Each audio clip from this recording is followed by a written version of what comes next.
focusing on the process, not the result. Success without fulfillment is the ultimate failure. You control making calls, you control networking, you control knocking doors, whatever that looks like in your market. So the goal of life isn't to feel better. The goal of life is to just feel more. And so whatever's coming through is okay. And I don't judge it, and I'm okay with it. Only difference between the people that are doing it and the people that aren't is people that are doing it, they're just not afraid to take action, not needing to know if it's going to work. And I think men in general have this fear of just going for it.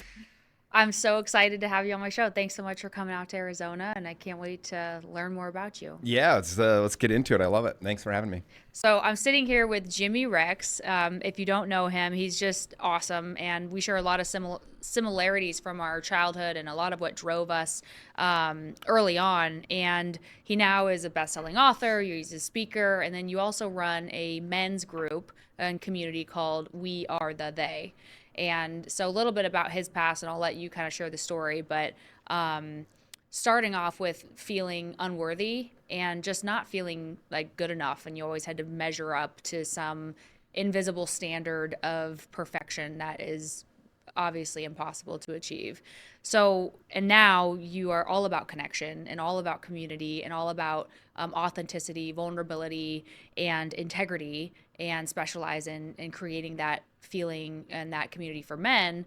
And I was looking up some stats earlier, and about 60% of men and women feel lonely in today's society. Even though we have all the technology and tools to be connected, most of us feel lonely, and suicide rates are also really high. And I went through periods in my life where I was suicidal and extremely lonely for many years. And so how did your life kind of start, and where did that unworthiness stem from you? And then kind of share that journey that led you to great success. And you run a big team in Utah. You sold the most expensive home in Utah, $32 million. But still something was missing, and that ultimately led you into the community that you run today. Yeah, no, that's a pretty much, that talks a lot about my story and some of the things that have driven me to do what I do now. Yeah, I think everybody has an innate feeling where, our biggest fears are, the fear that we're not lovable and the fear that we're not good enough, right? We're not going to be enough. And I think when we're little, things happen. And I think for some of us, we're able to trace that back to these moments of really feeling like, oh, if I don't achieve, if I don't do this thing, then I won't get the love that I'm hoping to get. And for me, it was when I was growing up, my family was a big baseball family, and my brother was like the 2-time state MVP. He, played college baseball, all these things. And my dad got a lot of significance out of that. And I think he wanted me to kind of experience that as well. He wanted to experience that through me. And so when I was 14 years old, he heard about this family who held their kids back a year. So they were a year older in school. And so when you do that, obviously in high school, you become a lot better. You're a lot bigger and stronger and faster. And so he really put a lot of pressure on me to do that. And ultimately, the decision day came where I had to decide if I was going to do it or not. And I told him, no, I didn't want to. And I remember he just looked at me in the eyes and he said, well, okay, just so you know, you'll never play again. You're not good enough. And all I heard was, you're not good enough. Mm-hmm. And as an adult who does a lot of self-development and everything else, I know the power of words and affirmations. So at the time, I just was like, okay, I'm going to prove him wrong. But I wrote on my hat for 3 years, I wrote, you're not good enough underneath my hat. And so I was just ingraining into myself, like, you're not good enough no matter what. And so what happened is I ended up becoming a really good baseball player. I became very successful, very fast in business and other things. But I was always chasing this thing. And by the way, here's we talked about this a little bit, but the gift of this is it drove me to be, very driven, to be an achiever, to do a lot of cool things. Where it hurt me was in my personal relationships, because I'd be, it was never enough to just get the love from one person. It was never enough to just allow myself to be fulfilled. And I think, Tony Robbins, one of my favorite quotes he says, success without fulfillment is the ultimate failure. I think that's so valid. And that probably explained a little bit of what I was experiencing or going through. In my 20s, I became, one of the top realtors in the country. I was making a ton of money. I was having a ton of fun. I was experiencing all these crazy things, but there was a little bit of an emptiness to it, or this, just an unfulfillment to it. And when I was, it was about 6-7 years ago, I had the chance, for better or worse, I decided to do mushrooms for the first time with some friends. And in that experience, I think it unlocks things from your subconscious. And I saw this hat that I wore for 3 years in baseball in high school, and it said, you're not good enough. And now I'm just like, oh my gosh, what have I done to myself? And the message came to me, and Hannah, you'll appreciate this, because it came to me and it said, hey, this has served you. It no longer does. It's time to let it go. It wasn't, this is hurting you, this is not serving you. It was, this has served you. It no longer does.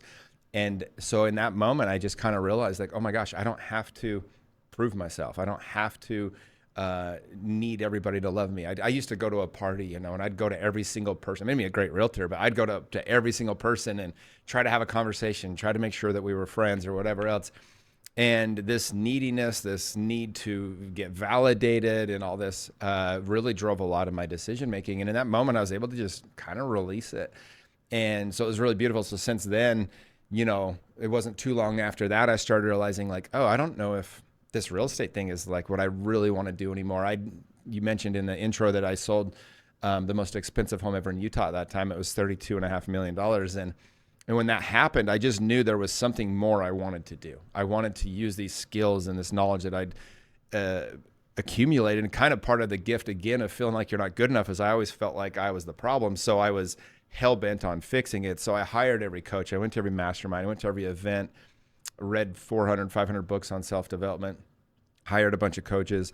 And in that, I did learn a lot of cool things about, human behavior and psychology and stuff like that. And so when I kind of had that experience, it kind of led me down this road of like, well, if I didn't do real estate, it was my whole identity, right? It was everything I did. And I was like, well, what if I didn't do this?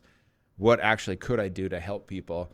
And that's what led me to the men's group, which is what I do now, which is We Are the They. Is I had all these guys would reach out to me on Instagram, and they just say stuff like, dude, where do I find a group of friends like you have? Or how do I connect with other men? I feel like I don't know, where to go to find driven, successful guys to kind of do life with.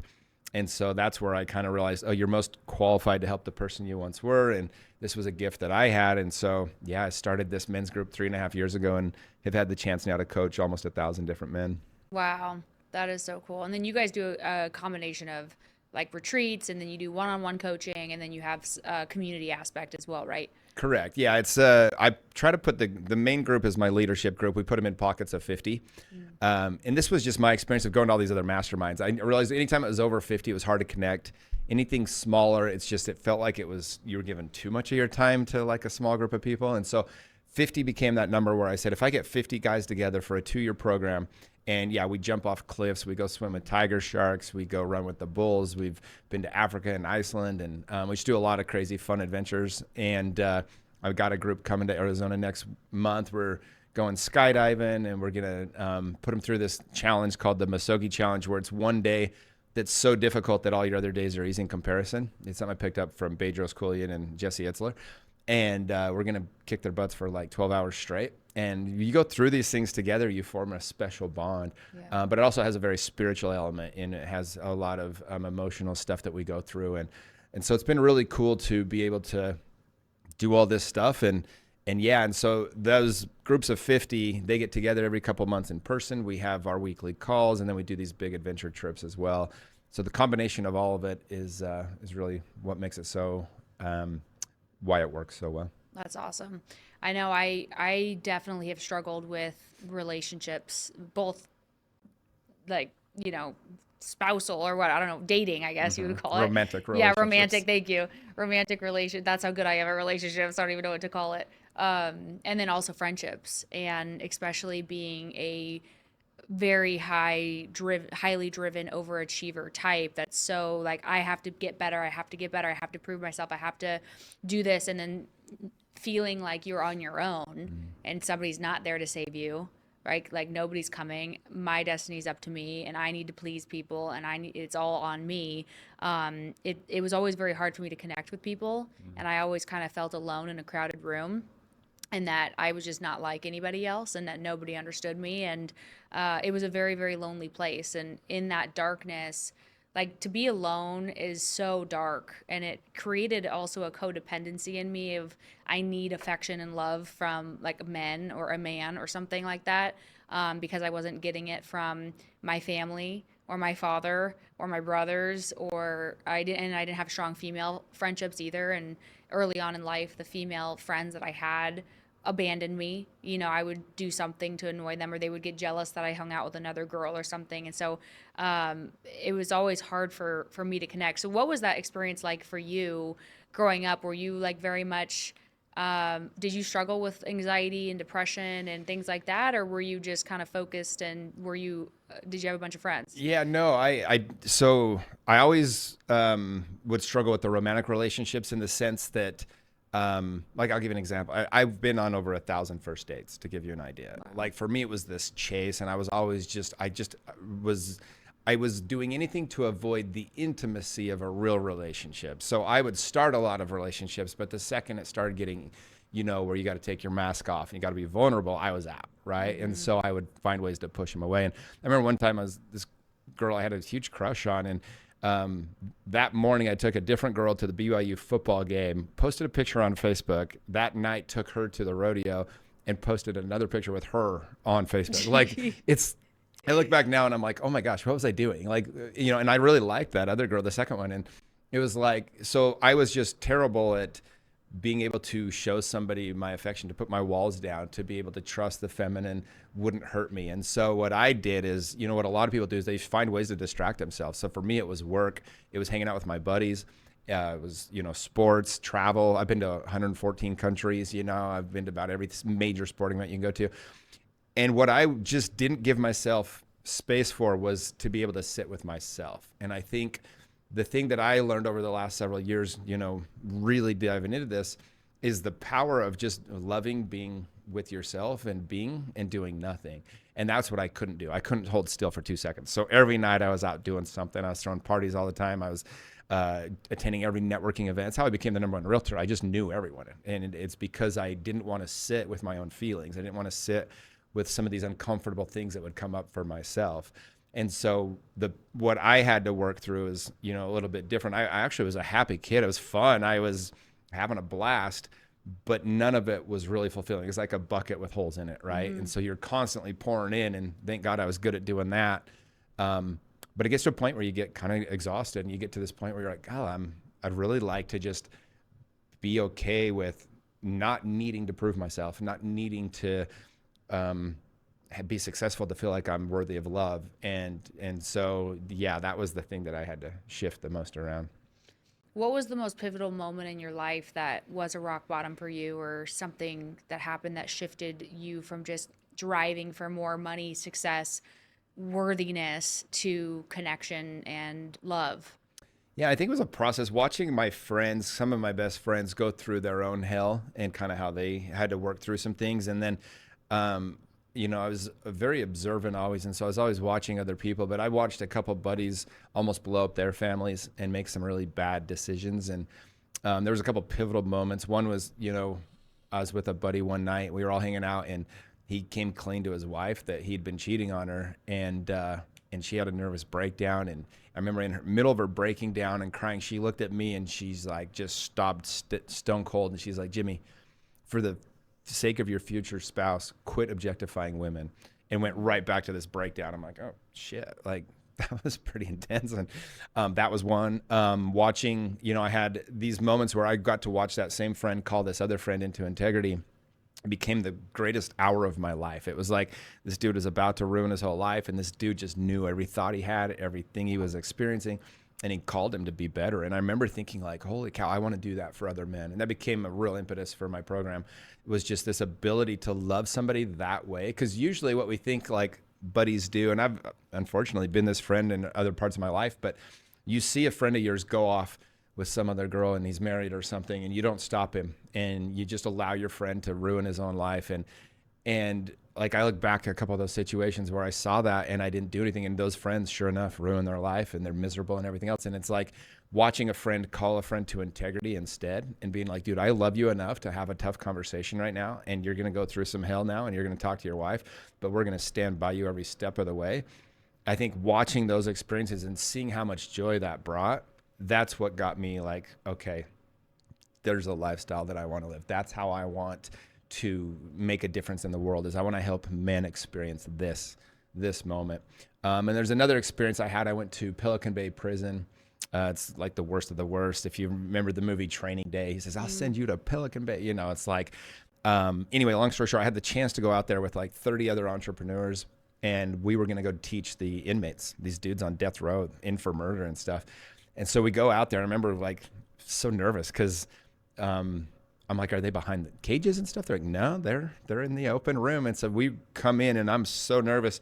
And you have these ideas of how people are going to be, like how this person's going to react. And we come in, and they're like, all right, run in. And we all go running, and they're on both sides just cheering us as we run in. And we spend the whole day with them, and they could not have been more grateful. They could not have been more loving. And at one point we had this exercise where all 100 of the inmates are on one side, the 30 entrepreneurs on the other. This exercise called Step to the Line. And basically the instructor lady, this lady Kat, she was brilliant, and she created this series of questions, and she would ask them, and if it applied to you, you step into the line so you can just see. And she starts asking some of these questions. You start realizing real quick that there's a lot of grace that you've been given, that you've been pretty lucky to have the life that you have, and that you had some advantages that maybe you never recognized before. Like she'd ask, like if you had a parent tuck you in at least once a week, step to the line. And I think all 30 entrepreneurs stepped to the line, and like one of the 100 inmates, right? And she's like, if you ever had a family member killed before your 18th birthday, step to the line. It's like 2/3 of the inmates, not one of us. And question after question. And by the time you get done, it just was so humanizing to see.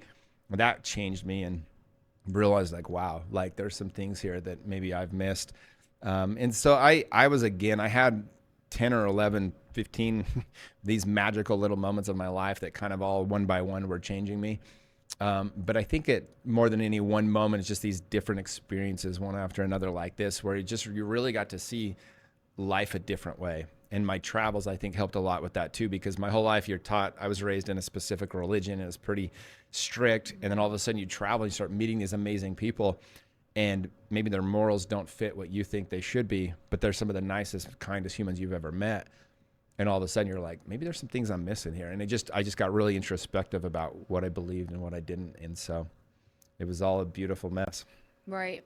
And so I also did mushrooms and did a medicine journey, different from just taking them in high school for fun, which I don't know who would take those for fun, because it is not fun for No, me. there's It's nothing fun about it. horrible. It's work. Yeah, Yeah. it's a lot of work. But that was one of the biggest transformational moments for me. And that allowed me for the first time to release so much of the hate and resentment that I had for my dad and my brothers and my mom and the people that had hurt me in my childhood, and start to see things from see the pain and suffering in them. And then it also allowed me to actually like feel love for myself for the very first time, and feel love for the little girl. And I always was just self-loathing and self-hate and always bringing myself down, and that experience was required for me to actually you can't explain it unless you do it.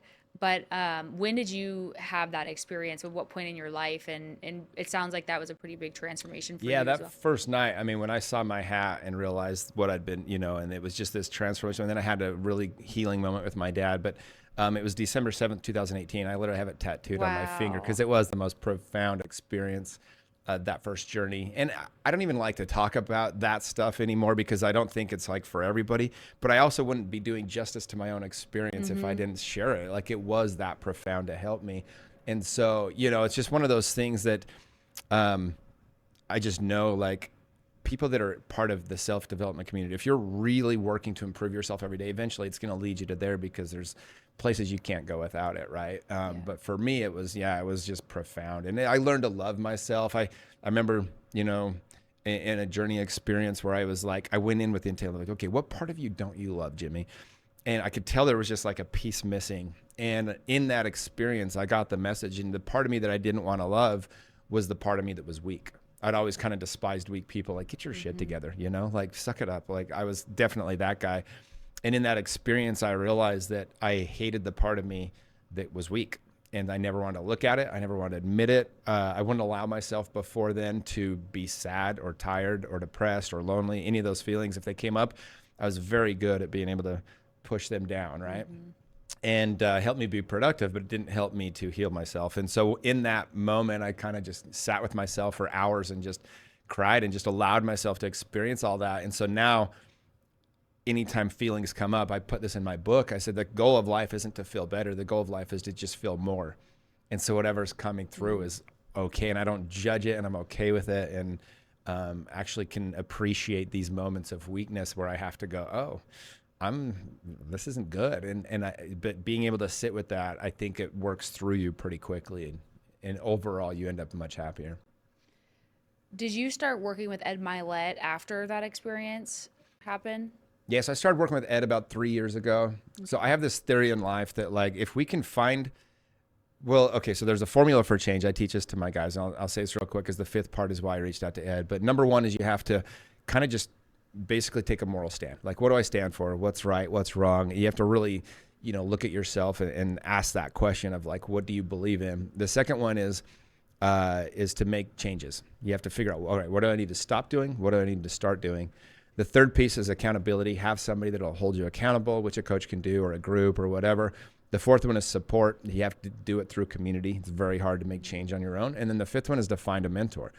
And so for me, my real estate career took off when I found the best coach and mentor. I kind of got lucky, but my first 6 months as a realtor, I sold like 3 houses. And then my next 6 months after I got my mentor, I sold 60 by the end of that year. Wow. And so I just crushed it. The next year, I sold almost 100 homes with one assistant, and I was off to the races. It was all because of this mentor I found. So I knew the value of coaching. But what a great mentor can do is they can just collapse time. What takes 10 years to figure out, you can, maybe get it in half that time, or even a tenth of that time. And so for me, I always go, all right, who is where I want to be that used to be where I'm at now? And so for me, it was like, okay, I want to be where Ed's at. I want to be doing what he's doing. And so I found ways. I've always been really good at getting in the room. Sounds like you know how to do that as well. It's like, if I want to meet somebody and connect with them, I'll usually be able to do it. So I just found ways to create value in his life to get around him. Next thing I know, I'm having dinner at his house. And then after that, he opened up this opportunity to coach with him, and took the plunge. And it's invaluable, the kind of stuff that you can pick up from somebody like that. And it's not like I learned 100 things that changed my life. I just got to see a way that a man lives. And he had a really unique ability. One of the things that he does best is he's really good at helping you see you. So I remember we were in a crowded room one time. It was about 10 or 12 of us. And he looked at all of them and he said, if I could get every one of you to just do the things I ask you to do the way that Jimmy does, he goes, it would change your whole life. He said, every time I give this guy something to go do, it's done. He goes and does it. He takes care of it. And he's like, I've never met somebody with that skill better than that. And it just made me feel so seen and like, oh yeah, I do that. And so he instills this confidence that then allows you to just go to that next level. And so anytime you can get around a mentor or a coach, whether that's, if you're dead broke and you're hearing this, like, read their book or watch their YouTube videos or whatever. If you can get to the next level, we can get some space around them, some time. And then you got to invest with them, as these people that are highly successful, they just, I get people ask me to go to lunch every day, and I can't do it. I've got, hundreds of men that pay me to give me their time and attention. And so, you have to sometimes pay to play. And I've done that many a times. I've hired all the best coaches you can. And anytime I want to study a specific topic, I'll go hire the best in that business, whoever it is, and have them coach me, because I know I can, again, expedite my learning curve just so much by having them. Yeah, having good mentors is the most important thing you could possibly do, in my opinion. And it's something that took me a long time to start to invest in myself. And I was watching I think it was one of your videos where you said, like, the best investment to make until you make a certain amount of money per year is back into yourself. Yep. Say a little bit about that. Yeah, I mean, so again, because I sell so many real estate properties to people, I get a lot of people who reach out to me for investing advice. And I've got a deal right now. A guy sent me last night that I coach. He's like, can you walk through this and see if it's a good deal? And I always say the same thing to people. I said, if you're not already making like $300,000 or $400,000 a year, then the best investment you can make is in your own self to get better skills, knowledge, and network, because you just don't make enough money to truly get ahead yet. You're making 100 grand, even 200 grand a year. Like, you can have a good life, but if you want to start investing to really make a difference, you're just not making enough money. And especially with, the stock market and real estate being so high in value right now. And so I tell all of them, I said, until you're making several $100,000 a year, the only thing you should be investing is back into yourself. Invest into getting a better network, into better skills and better knowledge, because nothing will change your life faster. And then the next thing is into your own business, right? Like most people, they want to invest or buy a real estate property. And look, I sell plenty of real estate. I own plenty of real estate. But at the end of the day, if you're trying to just buy a house, it's not going to change your life much for the next 10 years. It might long term, but if you can get a new skill, if you can get, so I look at it for myself. When I was selling real estate, at the beginning of my career, I was closing about half of my appointments, and I was selling, 60, 70 homes a year, but I was only closing about half the people. And then I learned new skills. I learned how to read people. I learned about behavioral styles. I learned how to close people differently. And my closing rate went from 50 or 60% up to over 90%. And my income basically doubled just because I got that much better at closing. And so by investing in these real estate coaches and these mentors and going to these programs, little by little, I learned how to do that. And I ended up making so much more money because of that. And the other powerful part about investing in yourself is when you invest in yourself, when the world's chaotic around you, it doesn't affect you because you know that you're the asset. Mm-hmm. So if all shit hits the fan tomorrow, like I'm not afraid of where I'm going to get money from. Like I thrive in chaos. I'm going to be able to absolutely find the opportunities that are there. And you get that confidence by investing in yourself, and you become the asset as opposed to just relying upon somebody else.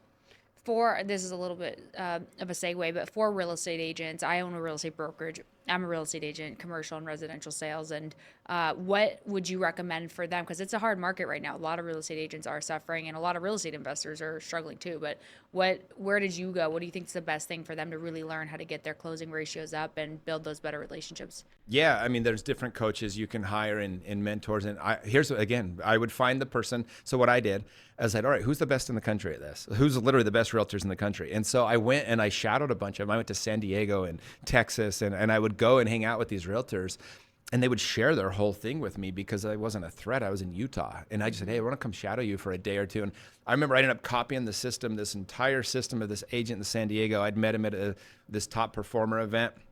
And the dude ended up he was Chris Heller. He ended up becoming the CEO of Keller Williams. Like, wow. The guy was just a beast. And I just copied his whole program, what he did, right? And so if I was today, here's the thing that people need in today's market. There's one thing that makes you stand out. Because yeah, it's a little bit harder than it's been, but that's only because agents lack confidence in themselves. And I'll explain what I mean. When the market tanked in Utah, or back when, in 2007, 8, 9, I just realized I need to get so good at this that I have an unwavering confidence that I'm their best choice. So when I would sit down with somebody, I would just have this confidence and say, look, I can't promise you your home's going to sell, but I can promise you that I'm the best chance you have of getting the amount of money you're trying to get out of your house. And if you'll sign this paperwork, let me go to work, I can guarantee you I will get your home sold, or we will know what to do to get your home sold if it's not selling. And I could say it in a way where I've truly believed it. And that's the part of it that people understand is like, I really did to my core believe I was the best agent. I was the absolute best choice they had. And so when I said it, you feel it. You're like, shit, this dude, whether he is or isn't, he sure as hell thinks he is. At least there's something there. Because what people want when their market's down or homes aren't selling, or you can't find a buyer for your house, or you can't find the house you're looking for, you want somebody that just has hope in it. And so I would just, again, come in with that confidence. And most agents lack confidence because they're not putting the effort in to know what to say, to know how to say it, to find, to get the skills and talents they need. I mean, it's so easy to find nowadays. There's 5 coaches that I would highly recommend studying. You got Bill Pipes, Mike Ferry, Tom Ferry, Brian Buffini. They're not even like tricky ones. It's just go to the tried and true dudes, and then go listen to one of the advantages I had coming up is we didn't have quite so much material to listen from. We didn't have podcasts and audiobooks and all this. So I had 5 choices. I had 5 CDs in my car. I had Jim Rohn, Earl Nightingale, Zig Ziglar, Tony Robbins. I mean, it was and Robert Kiyosaki. And it was I was going to listen to one of those 5. And it was just, they were so simple, but so much of do X and Y and Z will be the result. Mm-hmm. And I think it gets it gets complicated right now. It's a very noisy space. And so a lot of agents, they're just looking for that magic pill. But the truth is you just get in there and learn how to grind. You get confident because you get deals closed. I'd close so many deals that I knew I was going to close another deal. I would wake up every day. I literally asked myself the question of all right, Jimmy, how many houses are you going to sell today? That was the question I asked. I got to the point where it wasn't am I going to sell a house this month? It was how many homes am I going to sell today? And, my last full year as an agent with 3 agents on my team, we sold 497 houses. We Jeez. got to the point where we were closing multiple homes a day. I had days where I sold 20 homes, and it was this unwavering belief that I'm the guy that's going to get this done. And so you just go in and do the work. And if it doesn't go well that day, you don't give a shit because tomorrow it's going to go good. And so too many agents, I think they focus on like the end result of like, if I got a deal, if I got a check. And I always, like I said, I felt good if I did my job. So if I made my 3 hours of prospecting calls, if I got in and made just made my contacts that day, then I knew that it was a great day. I never focused on what was coming out. And so to get that confident feeling, all I had to do was do my job and make those calls for 3 hours every day. And I think that was the difference. Because if you're always, like a deal falls apart or inspection doesn't come through or your buyer cancels or the loan doesn't happen, when you get all depressed about it, it's really hard to get yourself back on the phones. So for me, it was just every day. For 5 years, I never missed, but it was like every day, no matter what, I did my job, and I never had to worry about the money. I knew it would be there as long as I did these things every day. Yeah, focusing on the process, not the result. Yeah. Yep. What you control, right? You Yeah. control making calls. You control networking. You control knocking doors, whatever that looks like in your market. Yeah. And so you had immense success. You're making, one of the top agents in the entire country, but then you still didn't feel that fulfillment. And that's something that's happened to me in my life is, being raised in a family that didn't have a lot of money. I thought money was the answer to everything, and that would make me worthy, or that would make me have freedom, or be happy, all those things. And then I achieved the amount that I wanted, which when I was a kid was 100,000. I was like, if I make 100,000 a year, everything will be perfect. Made 100,000, still unfulfilled. If I make $1 million, everything will be perfect. Made $1 million, still unfulfilled. And so then I started realizing just continuing to move the goalpost to make more money isn't solving these holes inside of me. The bucket keeps draining, as you talked about. And that's where I really started to say, okay, let me go down the path of looking for the answers inside of me instead of outside of me, and figure out why I feel so empty, why I feel so unfulfilled. And it was on that mushroom journey where I heard Joe Polish saying the opposite of addiction is connection. And I realized how addicted I was. I was addicted to everything outside of me. Although highly functioning, I was addicted to success. I was addicted to money. I was addicted to relationships. I was addicted to food. I was addicted to being busy, like all the things, right? And it was in that moment where I realized how much pain I was in if I didn't have anything feeding me, filling my dopamine, right? Filling that bucket. And because I was just draining if I was just sitting there with myself.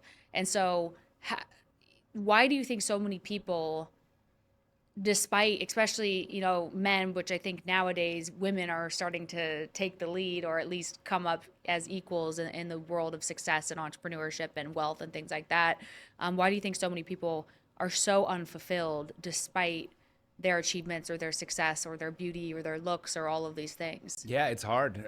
Honestly, that's my first answer on that. We've all been taught from a young age, like, you did well in school and your parents rewarded you. You did bad and they didn't talk to you or something, right? Or maybe you just saw somebody else's life and you thought, man, that person's got it made. I mean, look what we are taught to want to achieve this material success. And one of the gifts that you got, one of the gifts that I got, was getting material success at a very young age. Like, it's one thing to never have money and be like, oh man, like I don't need that or whatever. But it's another thing when you get there and you go, oh, this actually doesn't work. This isn't what's going to make me happy.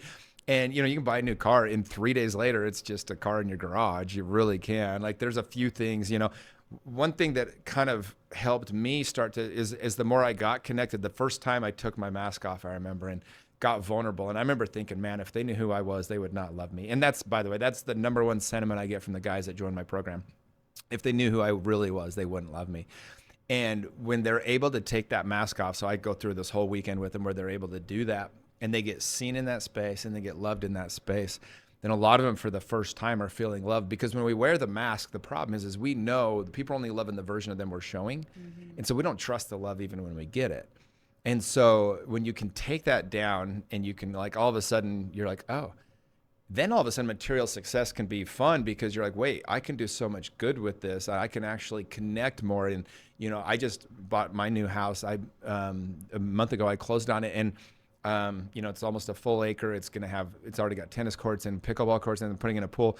The whole reason I want the house, and it's funny because I bought a house there in 2006, almost the same neighborhood. It's a really nice part of my community. And I bought that house in 2006. And I was stretched to make the payment. It had a pool, the whole thing. I hated that house because it stressed me. I bought it for all the wrong reasons, to show people I was successful. It's just the total wrong vibe, wrong energy. I think we swam twice. I'm not even joking. Like, I just hated the damn house because it stressed me out all the time. This time around, it's like I did it stress free. I put down, almost enough so that I don't ever have to worry about the payment.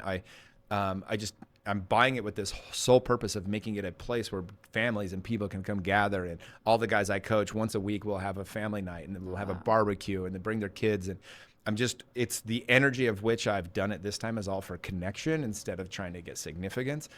And so it's just this completely different vibe, and it's got a completely different purpose. And so I am a big believer in having the things you want, having nice things, experiencing nice things, but it's the energy of why you're trying to do it. And it's like, and so for me, that's the whole difference. And I think for a lot of people, that's really hard. It's like, if you have money and you're not happy, then you're really in trouble because you're like, wait, this was supposed to make me happy. So that's what forces people to go inward and go, okay, I better try to figure out how to fix this internally, because externally is never going to work. And, you can date a million hot women, you can, travel all over the world, you can do all these things. But until you start to love yourself, until you truly do, then none of it matters. I mean, it can be fun. It's, I wouldn't say I was miserable, but there's just a piece missing. And I think we all get to that point. Thankfully for you and I think that is an advantage of getting that success at a young age, because you just realize, like, I don't have to chase this anymore. Matt Damon gives a famous speech when he won the Oscar for Good Will Hunting. He said, "I'm so glad I achieved this at such a young age, because I would have chased my whole life trying to achieve it and realized it was an empty chase." And so it's kind of that principle. Yeah, and it's what sets people apart for self-actualization, like truly reaching your highest potential and raising your levels of consciousness. And that's such a deep message for me, is I want to help people achieve their highest potential, and not just I'm going to make the most money or I'm going to have the coolest this, but in their relationship, in their health, in their happiness, in their fulfillment, in their purpose, in their service, right? In all these areas. And because that's the journey I'm on. But until you hit financial success and you have your needs met, then you don't realize, like, oh, there's a lot more to this game. Like, there's so many more levels of consciousness, and most people don't even get to the first part of not being in fight or flight because they need to make money. And so if you can help, like, I like to help people get rich financially, just so they can figure out that that's not everything, but it is a requirement. Like, to have some level of financial stability and freedom is a requirement for you to be able to raise your consciousness and focus your energy on other things. And there's so much potential in this world that most people don't ever get to explore. And I think that everybody should be able to explore. Yeah, no, you're exactly right. There's, again, Tony Robbins talks about this, but it's like the bottom level is like survival, and then you go to satisfaction, then you go to success, and then ultimately is fulfillment, right? And it's, it's if you're figuring out where your food's going to be coming from tomorrow, it's really hard to think bigger picture, to think about helping other people and all those kinds of things. And so I think I agree with what you're saying. Is like the gift of my life now is watching these guys go through my program and meet friends for a lifetime, come into integrity with their spouses, their families, like love themselves for the first time, and just all these different things that come with that. And it's so much more fulfilling than anything I could ever get out of myself. And that's, I think, why I've been so driven to kind of go this way with stuff. Yeah, you get the helper's high. I get the helper's high a lot. But that in itself can become an addiction. Sure. Yeah, it's really easy to not have to ever look at yourself if you're just worrying about everybody else, right? Things like that, or just like start to feel like you're the reason these things are happening. I had a experience with one of the people closest to me a couple of years ago, cut me out of his life, and I was kind of like, offended, but also like, how dare him, or like, see how he does without me. And the truth is he did better without me. And I had to have this very humbling experience where I went, oh, maybe some people are better off without you, Jimmy. If you're not willing to show up the right way, if you can't be like, really be out of your own bullshit, people might be better off without you. And it humbled me big time. I had to realize like, oh, and it forced me to look at myself in ways I never would have otherwise, because I'd started feeling like I was pretty damn special. And so you got to be careful of that too. Yeah. And that brings a good point of how do you, I think the most important decision you could possibly make in your life is the partner you choose and the friends that you're around, right? You're the average of the 100%. 5 people that you spend the most time with. And so, how do you advise, or how do people know what relationships in their life are toxic first, evaluate that, and then how do you recommend people cut those toxic relations out of their life? Like this person that cut you out, they had to, there was so much codependence or reliability or bond or obligation or comfort, all these things that we establish in a relationship with someone, especially the longer that relationship goes on. And it can be very, very difficult to understand, like, this relationship is toxic for me and it's actually dragging me down. And if it's dragging you down, you're probably dragging the other person down too. And how do you evaluate that and then cut that person out and make that decision? Yeah, well, that particular person too, they worked for me for almost 15 years, and and they kind of always, I was the one that paid for all the stuff, and I was the one that came up with all the stuff, and they just kind of would basically handle the leads that came in and close them and things like that. And where it got complicated was me feeling like, well, I'm trying to pour into this person. Like I felt like I was always trying to help them because I love them, and they were like, well, this person's held me back because it hasn't given me the chance to really go and be my own person. And so what was cool with that particular case is he and I rekindled back in the fall this year, and we're as close as ever now. I just spent 2 days watching his son wrestle, in the state tournament, and it's really cool. We have this beautiful appreciation for each other that maybe we didn't before, I think. But those are hard to get to. So like any relationship though, if you want to know if it's toxic in your life, like you can honestly ask your question. Number one is, can I fully be myself around this person? Can I fully be myself? Like, am I watching what I say? Am I changing my actions? And if you're not fully 100% yourself, then that's a good sign that maybe this is not a healthy relationship. The second one is, how do I feel when I'm with them? Like literally, it's that simple. Does this person make me happier? Do they make me feel bad about myself? Do I feel uplifted when I'm with them? And, whether that's a romantic relationship or a friend. And I've had, romantic relationships where the girl's just tearing you down all the time. And I think there's some subconscious things going where they don't feel worthy of like being with you or whatever. So they're like, if I can tear them down to my level. And friends will do that too, right? They'll, I'll give you a quick example. A lot of guy friends, they'll kind of nag their buddies or make them look bad, or kind of make them look small or whatever, especially around girls and stuff. And with my friend group, it is the opposite. We are like, that is 100% a no-go. We had one of my buddies, there's like 6 of us hanging out. I have 6 close friends from high school. We were hanging out last Christmas, and one of my buddy's kids, he's like 8 or 9. He was making fun of his dad, who's like one of my best friends. And he was basically making fun of him. And so what most guys would do is kind of laugh about it, piggyback on it a little bit. And I just stopped him. I said, hey, man, let me just tell you a little bit about your dad for a second. And I told him story after story of his dad, how cool he was in high school, how we all wanted to be his dad, how he was the most generous one. He pulled all the girls, had all the best. And you see the kid kind of, and then all my other buddies started dogpiling on that. And so we spent like 15 minutes just talking this dude up to his son. And he called us that night. He called me after he dropped his son off. He's with his mom, and he was super emotional. He's crying. He goes, dude, my kid has never looked at me that way. Thank you so much. And it's like, those are the kind of friends you want to be around. Do they build you up? Do they make you look good? Or, how are you spoken about in a room if you're not there? If somebody's talking shit about one of my friends and I'm there, that's going to be a problem. Like, we're going to call them out. And most people just won't say anything, or they'll just kind of go along with it. And, I know there's been rooms where my name's been brought up in a negative light, and it's got back to me. One of my buddies said something along the lines of like, dude, you obviously don't know Jimmy very well, because let me tell you what I know about Jimmy. And, and the people just shut up. And those are the kinds of friendships I think you want to look for. But how do you feel with them? Do they make you a better person? Do they support you? And then also, how do people react when you give them good news?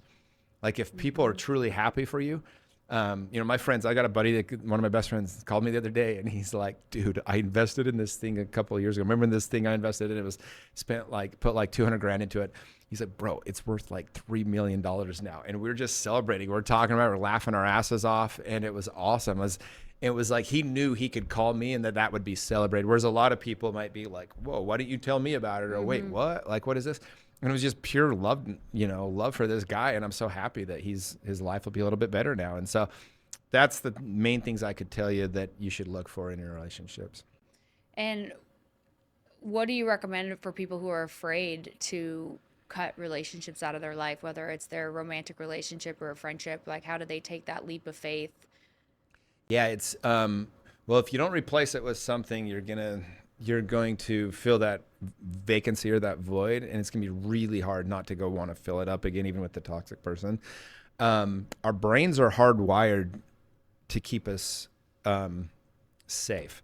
And what I mean by that is it really looks for familiar patterns. Our brain is not wired to make us happy. And so, unfortunately, I used to work at the Center for Women and Children in Crisis. I watched 200 women come through that place. I watched 200 go back to their abuser. And it was really depressing for me. But what happens is our brain will look for what it knows. And so if the person doesn't understand this and they can't go, hey, you need to find something that's going to make you happy. And we do that through gratitude. You do that through looking for what's going right in your life. And you do that through filling that vacancy when you break up with somebody or you leave a friendship, having support that's healthy for you.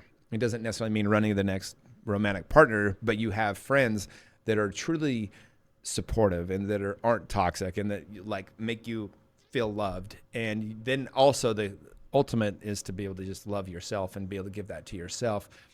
Which is easier said than done, but that's the best way to get out of those relationships. And also just understanding, I think this helps me a lot, is understanding that not every relationship has to be forever.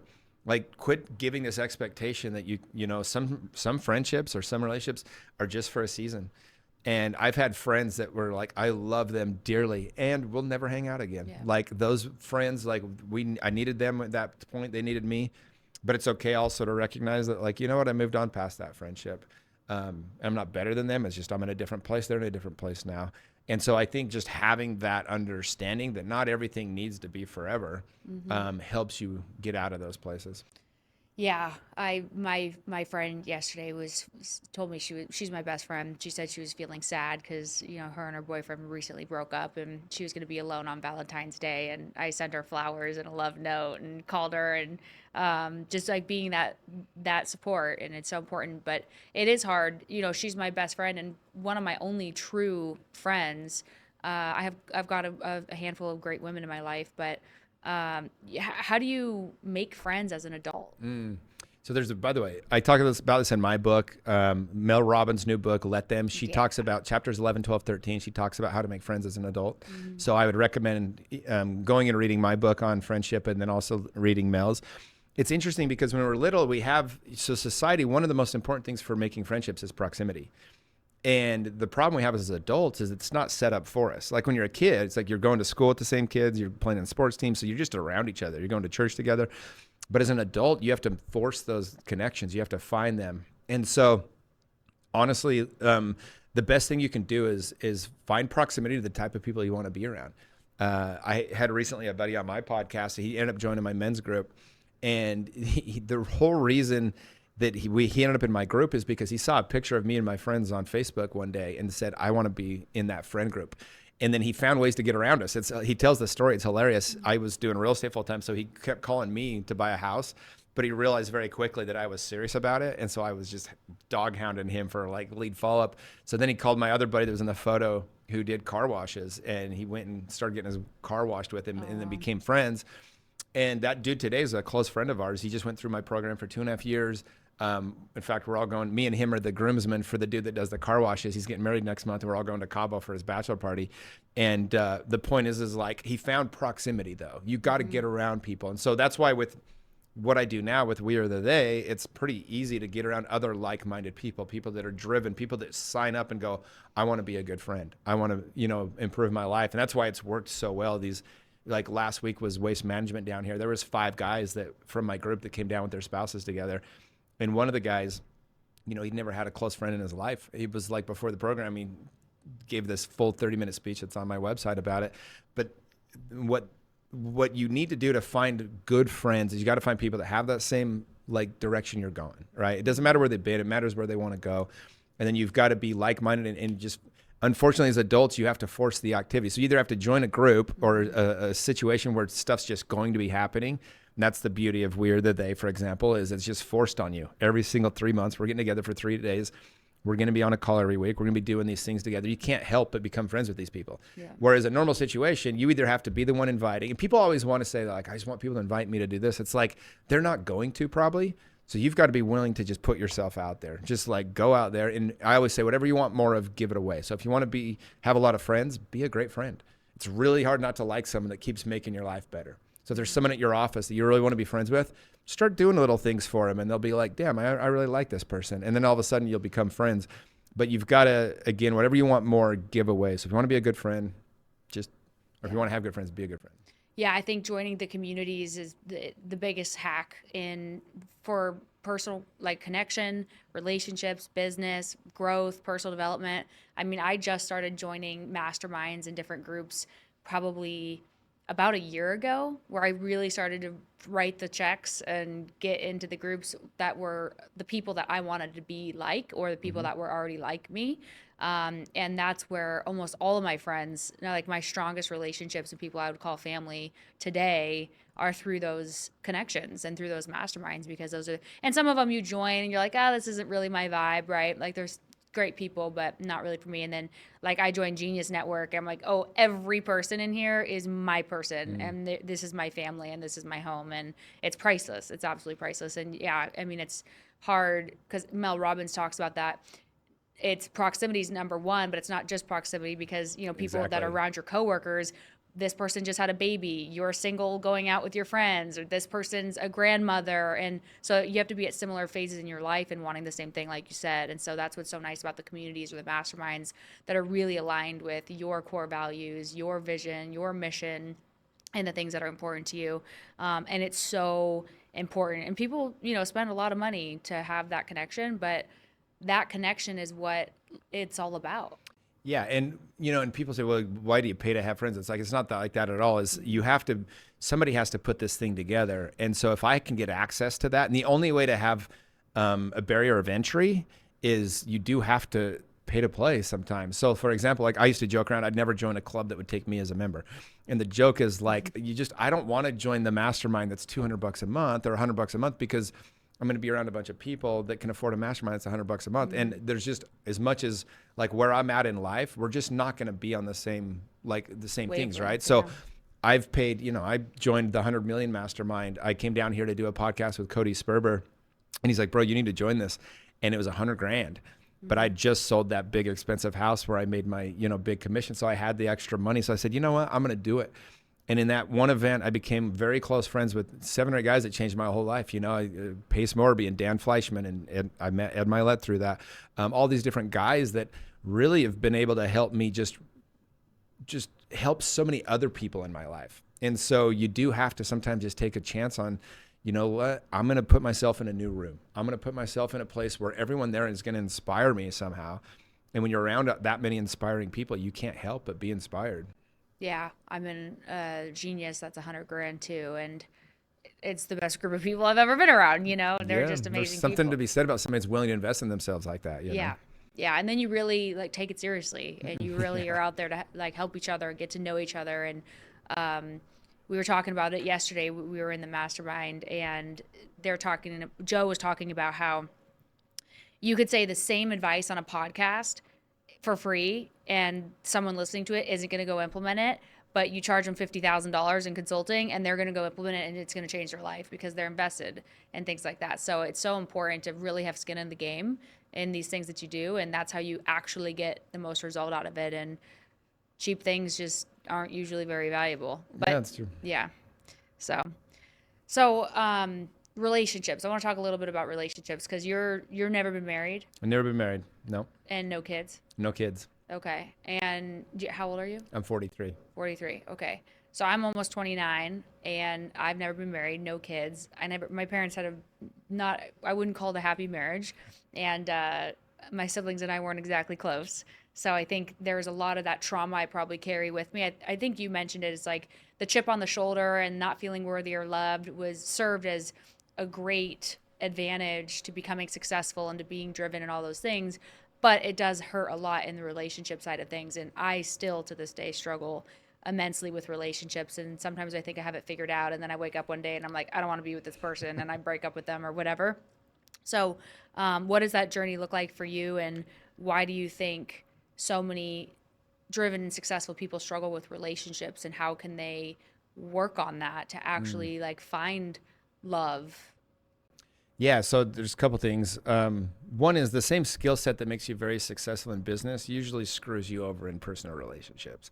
Like if you try to apply those same tactics, in which Mm-hmm. somebody like me did forever, um, then it doesn't work. And there's a whole series of books and people smarter than me that can explain that. But that is basically one of the things. And so I think the first thing is understanding that. The second thing is, yeah, we all have either advantages or disadvantages from our youth that are going to make us more prone to stay or be in relationships, right?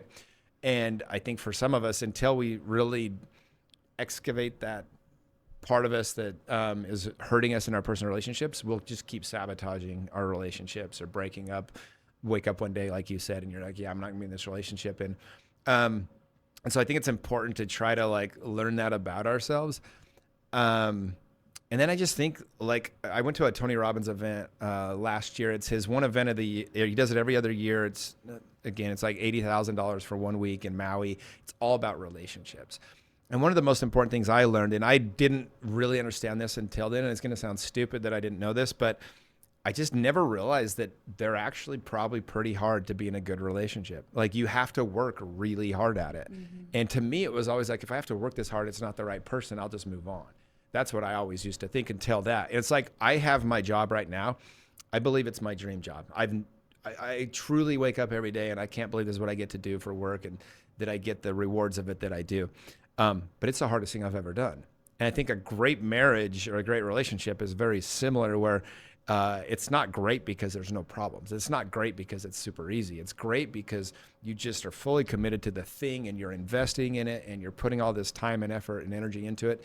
And because of that, it becomes this great marriage. And Tony says, like, when you're in the tunnel, he calls it, whether it's with your job or with a personal relationship, the problem is you just don't know when it's going to end. You don't know when you're going to get on the other side of it. So I think most of us, if we could see, oh, eventually I'm going to get to this place where this person where we just work like it, we don't really fight a whole lot anymore. We don't really have these differences that we have, or, you know, we've learned how to work with each other's differences. But when you're in it, it's just like, feels like this never ending thing. And if you knew when it was going to end, you'd probably be fine with it. And so the key is to have faith about it and really just keep pushing through it. But I don't know. I've hired some of the top relationship experts on the planet: Stefano Safandos, Neil Strauss, Sadia Khan. I've had literally some of the smartest human. David Dita is another one I've hired who wrote The Way of the Superior Man. And there's just all these little things I just never knew, and they're not teaching this stuff. And so that's part of the problem is nobody really knows how to have these great relationships. And I was thinking, so for me, as I've started learning these things, I've started just seeing, oh, these are things that I'm not doing very well. These are things that in the past, I've been worried about the wrong thing, or I've been trying to validate myself through my relationship.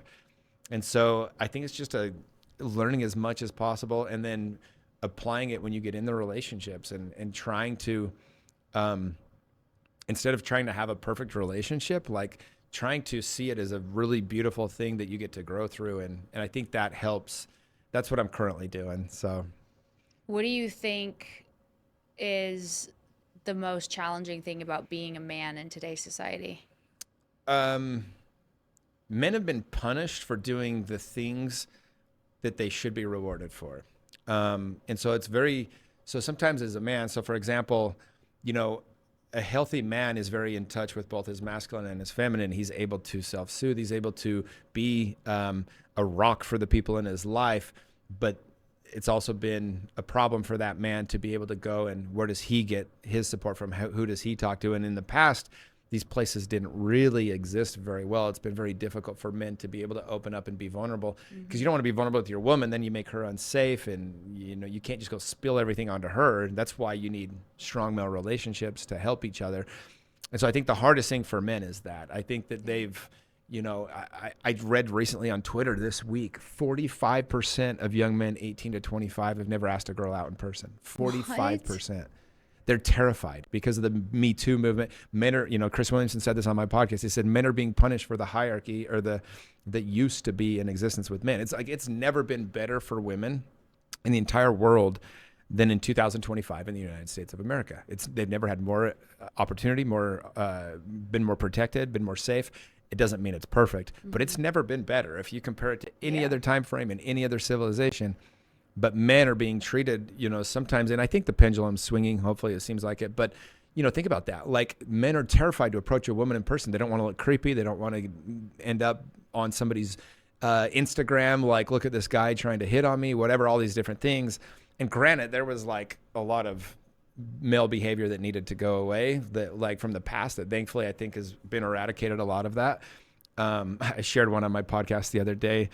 This girl, have you seen this girl on TikTok that she's a cart girl and she just leaves her phone when these guys come to get their food from the cart, and they are appalling. Like the things they say to her, this super attractive cart girl. And so it's still obviously, the misogyny and everything is out there. But I think that men, again, have been punished for a lot of things. And so this younger generation, it's almost like hasn't been okay to just be a man. And they start feeling guilty. I think, who was it?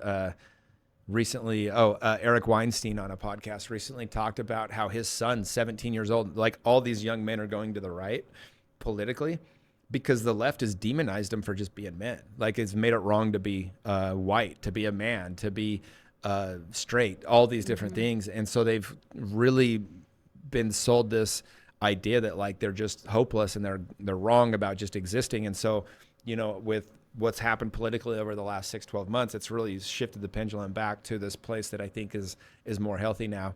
And so hopefully that'll help men have more confidence to approach and to be self-sufficient, because what brings confidence in a man is trying stuff and failing and figuring out you're okay and working through things. And then all of a sudden you solve a problem. Like when you get competence, that gives you confidence, and you need the courage to just try the competence in the first place, to try something, be willing to fail, be willing to take action. One of the best things Ed ever said to me when he was coaching me is he said, Jimmy, the only difference between the people that are doing it and the people that aren't is the people that are doing it, they're just not afraid to take action, not needing to know if it's going to work. And I think men in general have this fear of just going for it, whether it's approaching a girl or approaching a job or starting a business, whatever it might be. And so I think that's going to be a shift that hopefully keeps continuing. But I think that's what's been the most difficult thing for men. And how do you evaluate if somebody is the right person for you? Romantically? And, yeah. And what's that timeline like? Like what's your strategy there? Well, you're asking the wrong guy on that one, but I think there's a couple. One thing that's been cool is I have studied so much on relationships just because it was the piece of me that I couldn't figure out, right? I haven't, been able to get to. And so for me, I really have studied this a lot. And I don't think that there's a right way to do relationships. I think for most people, it's honestly putting yourself out there, finding somebody that has the same values as you. And then and I know this sounds lame, but it really is like, and then it's just committing to do it and see, like, be in the relationship and see and be all in. And then you kind of know whether or not it's going to work. I know in my life, the relationships where I've had regret is when I maybe wasn't all in. And then you're like, oh, maybe that would have worked. But the ones where I go all in, even if I make plenty of mistakes, you don't regret it because you gave everything. I think that's the same way with anything. So I think and that's a big problem with today's society is I had the founder of Tinder on my podcast. Oh, wow. I've had, the founder of MySpace, some of these big companies, and they kind of all say the same thing. Is like all of them say that like they don't want their kids using these apps. Like there's a real societal problem with the way that we were never supposed to have access to as many people as we do now, right? Like as many opportunities as we do now. And it does cause real problems in dating. And so I think having open, honest conversations early about what you expect out of each other, I think is really important. Yeah, I think it's just so hard to trust in today's society. And then especially if you have it all on paper, like I get grass is greener syndrome because it's like at this point in my life, it feels like I could have whatever I want, basically, because I can. But at this point in my life, I think we all have a shelf life, right? As you start to get older, your pool starts to drop. But if you're successful, young, pretty, kind, nice, loyal, smart girl, you have a lot of options, and you also have men throwing themselves at you 24 hours a day. So it becomes really hard to, and same with men, right? Men who are successful and good looking and powerful. And I see it because I'm friends with all of them. And I see the things that a lot of them do behind Mm. closed doors or who are in relationships or whatever. And it makes it very hard for me to trust um, both, men because of what I see, but then also myself because of what I think. And so it's, yeah, I haven't mastered that quite yet either, but It's tricky. I mean, dating, it is. It's tricky nowadays. And I don't, I think ultimately that's why I say like deciding is probably the most important piece. yeah. And then whatever you can do to make your partner feel safe. And sometimes we suck at it in relationships, but like, I think the more we create an opportunity where we can openly say what we need, right? Like some relationships, they don't give a shit if you have 1,000 guys on Instagram trying to blow up your DMs, but then Mm-hmm. other people, they might be a deal breaker for them. And so Yeah. it's just talking about different things or whatever that might look like, and creating as much safety as you can. I know from the guy's standpoint, what I try to do in the relationships now, and things I haven't been good at in the past, is create safety and make sure they feel seen and understood. And so I'm always playing those things like, okay, what is going on here? And I literally just got back from Sayulita. I went to a 3-day event. I was a student at a mastermind down there 2 weeks ago. The whole thing is about how to like not be reactive when your woman's coming at you with heat and Mm-hmm. stuff, because as men we suck at this stuff. And it was like embodiment work is what it's called, a lot of it. You like sit on the ocean and just kind of take it all in for hours on end and things like that, but being able to withstand that fire. And so it's just learning, and I feel like if you feel like you suck at relationships, I would study David Dita, Tony Robbins, and GS Youngblood. Those are the three guys I think are the best at helping men understand it Mm-hmm. and really understand how to stand in your power, how to attract people to you, how to create safety for the feminine, how to build polarity in a relationship so that, because I think women at their core, they want to just be with one man. Yeah. And I think as long as you create that for them, I do think they can create that relationship. I have so many healthy relationships around me, family and friends. I have a lot of people that have built these beautiful relationships. And so like, I don't look at this and go, oh, that's not possible. I actually think it's very possible. I think it's, the default would be to have a great relationship. We all want it. That's the Mm-hmm. nice thing, right? But it does take a lot of work to get there. Yeah. Well, thank you. I know we are have to wrap up here, but yeah, and one more thing to note on that is I think for me, a lot of the relationships I was in, I was that person that kept going back to the familiar, toxic, controlling, type of relationship. And then I started to do a lot of transformational work and personal development, introspective work like that. And then I was into a relationship that was for the first time not that. Mm. And it was so free and so abundant and so independent and just like real unconditional type love. Um, and I think the biggest thing, the key there was the honesty. Like we were so honest with each other and we were so authentic and we opened up all of our demons and all of our most shameful things and all like the devil and the angel on our shoulders and like the crazy horrible thoughts that we think or the horrible things that we had done or the weird desires that we had or like all these different things.